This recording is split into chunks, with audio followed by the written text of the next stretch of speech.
Good afternoon friends. आज दिन 25 अप्रैल 2026 RBL bank limited ने अपने Q4 FY26 के रिजल्ट्स अनाउंस कर दिए हैं। Total income for the quarter निकल के आई है 4789.21 करोड़, जो कि पास्ट क्वार्टर में थी 4717 crore and in last year for the same quarter it was 4475.60 crore. Total income figures में हमें क्वार्टर ऑन क्वार्टर 1.53% की इंक्रीमेंट, जबकि वाई ऑन वाई बेसिस में 7% की इंक्रीमेंट टोटल इनकम फिगर्स में नजर आती है। टोटल एक्सपेंसेस निकल के आए हैं 3833.83 करोड़, जो कि पास्ट क्वार्टर में थे 3804.57 crore and in last year for the same quarter these were 3614.41 crore. Total expenditure figures में हमें क्वार्टर ऑन क्वार्टर 0.76% की इंक्रीमेंट, जबकि वाई ऑन वाई बेसिस 6% की इंक्रीमेंट नजर आती है। पैट निकल के आया है बैंक का 229.71 करोड़ फॉर द क्वार्टर, जो कि पास्ट क्वार्टर में था 213.88 crore and in last year for the same quarter it was 68.70 crore. PAT figures में हमें क्वार्टर ऑन क्वार्टर 7.40% की इंक्रीमेंट, जबकि वाई ऑन वाई बेसिस 234.36% की शानदार इंक्रीमेंट नजर आती है।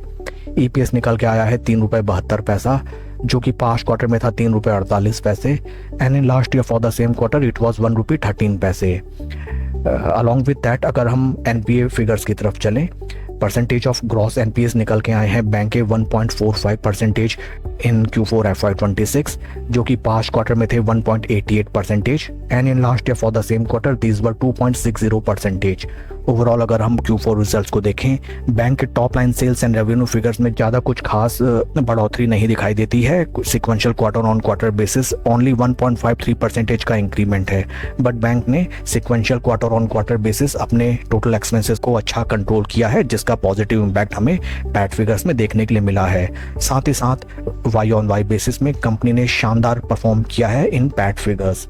आज along with Q4 results bank ने डिविडेंड भी अनाउंस किया है for its investors. Dividend details को अगर हम रेफर करें, बैंक ने डिक्लेयर किया है डिविडेंड ऑफ ₹1 पर equity share for its share holders. Share के टेक्निकल चार्ट पैटर्न को अगर हम देखें, this is weekly time frame, जहां पे हमें नजर आता है दैट काफी लंबी अवधि से स्टॉक एक sort of rounding base bottom formation बनाता हुआ नजर आया था, जिसको चाहे तो हम रिवर्स हेड एंड शोल्डर भी कह सकते हैं। This is first shoulder, this is head, and जैसे ही स्टॉक ने अपने सेकंड शोल्डर चार्ट फॉर्मेशन को कंप्लीट किया, एक तरफा बढ़िया जंप स्टॉक में देखने के लिए मिला एंड हाल फिलहाल स्टॉक हमें एक रेक्टेंगल चैनल में सपोर्ट एंड रेजिस्टेंस पॉइंट्स के दरमियान ट्रेड करता हुआ नजर आता है। बीते 2-3 हफ्तों से स्टॉक अपने ऊपरी रेजिस्टेंस लेवल्स पे अच्छा खासा कंसोलिडेशन कर रहा है। In case stock closing basis में अपने रेजिस्टेंस लेवल्स को ब्रीच आउट करता है, देन इस स्टॉक में हमें बुल्स की जबरदस्त वापसी होती भी नजर आ सकती है।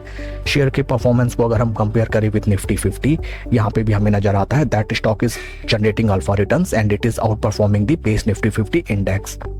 इन केस आप इस स्टॉक को फॉलो करते हैं या फिर आपकी एग्जिस्टिंग पोजीशन है इस स्टॉक में, देन आपको निफ्टी बैंक की चाल के अकॉर्डिंग इस शेयर को ट्रैक करना चाहिए। In case entire Nifty bank index as a whole हमें ब्रेकआउट या फिर रिकवरी करता हुआ नजर आता है, देन डेफिनेटली इस स्टॉक में भी हमें बेहतरीन रिटर्न्स जनरेट होते नजर आ सकते हैं। That's all for the video friends. Please like and subscribe my channel. Thank you.